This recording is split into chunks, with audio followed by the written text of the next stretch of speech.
Ике айрылмас дус Шауян белән Ноянның цирка сәяхәте аздан гына юл һәлакәте белән тәмамланмады. Кагыйдәләрне белмичә зур юлга кузгалган урман җәнлекләренә әле ярый акыллы светофор очрады. Югыйсә хәлнең аяныч тәмамлануы да бар иде.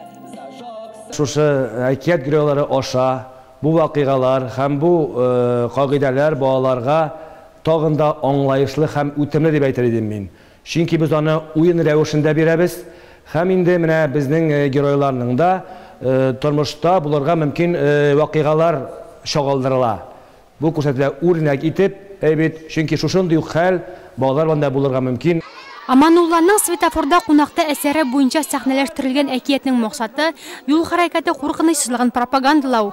Шәһәр мәдәният сараенда аны балалар бакчалары һәм мәктәп укучылары тамаша кылды.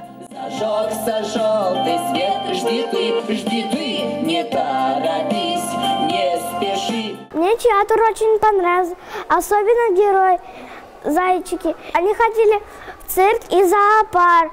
Они не знали правила дорожного движения. Я знаю правила дорожного движения.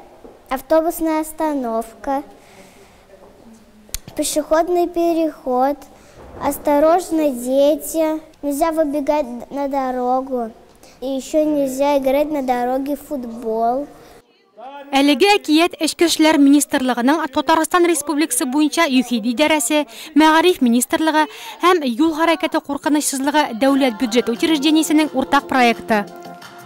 Бу спектакль каникуллар алдында булды. Безгә бик тә кирәкле балалар өчен дә, безнең өчен дә. Бу спектакльдә бөтен юл кагыйдәләре турында сөйләделәр, артистлар искә төшерделәр. Ул ничек юлда үзләрен тотарга кирәк, осторожный булырга кирәк. 15 июньнән 5 майга кадәр Татарстанда игътибар балалар акциясе старт алды.